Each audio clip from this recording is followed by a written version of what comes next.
कुमारी के आजाद करो। मासूम प्रिया कुमारी के जान मोहम्मद मेहर के कातलन के गिरफ्तार कयो। नसरुल्लाह गडाणी के कातलन के गिरफ्तार कयो। नसरुल्लाह गडाणी के कातलन के गिरफ्तार कयो। सिंधु जे पानी ते धाड़ो राम मंसूर। सिंधु मथा नवा केनाल ठाहिण बंद कयो। सिंधु मथा नवा केनाल ठाहिण बंद कयो। जो एहतजाज आहे जेको सिंध जे ज़मीननि ते वालाल सिंधु दरिया ते जेको कब्ज़ो सिंधी माण्हुनि खे जेको ज़मीननि ते पाणी नथो ॾिनो वञे, फसल सुकियो थो वञे, असां ईअं था सम्झूं था सिंधी क़ौम असां कार था सम्झूं इन जी असां सख़्तु लफ़्ज़नि में मुज़बत कयूं था।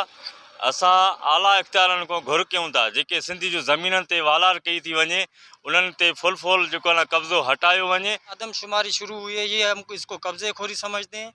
वहाँ पे क्या हमारा साइल वसाइल हक हाकमियत पे इसको कब्ज़े की कोशिश की जा रही है।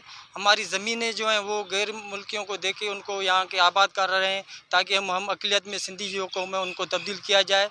और दूसरा ये जो कारूंझर का जो ये पहाड़ है उनको ये कटाई कर उनको बेच रहे हैं, उनकी कमीशन ये वसूल करें। जरदारी माफिया एक पार्टी नहीं, एक माफिया है।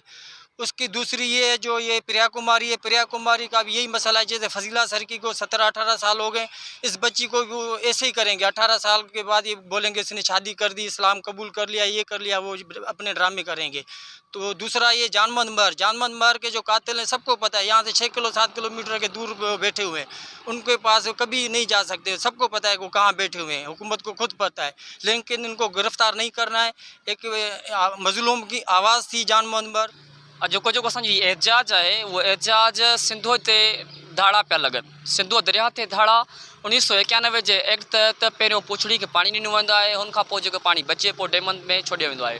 पर हिन वक़्तु पाकिस्तान जी गवर्नमेंट हिकु उल्टो कानून कढी करे सिंधु जे पोयंर खे पाणी पहिरियों मिलियो कोन आहे, असांजी ज़मीन बंजर पियूं बणिजनि ऐं तबाह बर्बाद थियूं आहिनि। साड़ियल फसल कंहिंजो ॿिज तबाह थियो आहे, कंहिंजूं साड़ियूं तबाह थियूं आहिनि, पियूं सुकनि पियूं। इन्हनि मनसूबाबंदी करे नवां 7 केनाल पिया ठाहिनि पंजाब में, जेके असीं कंहिं बि सूरत में ठाहिणु कोन ॾींदासीं। नंबर 2 त असांजी जेका साहिली पट्टी आहे, समुंड वारी पट्टी, उनमें 5000 एकड़ इन्हनि धारिया आबादकारी करण जे करे असांजा जेके क़दीमी ॻोठ आहिनि उहा ड्राइण जी साज़िश करे उते हिकिड़ा हाउस बे ते नवां ॻोठ पिया ॾिया वञनि। उन्हनि जी असीं सख़्तु लफ़्ज़नि मज़म्मत कयूं था ऐं असीं कंहिं बि सूरत में ठाहिणु कोन ॾींदासीं।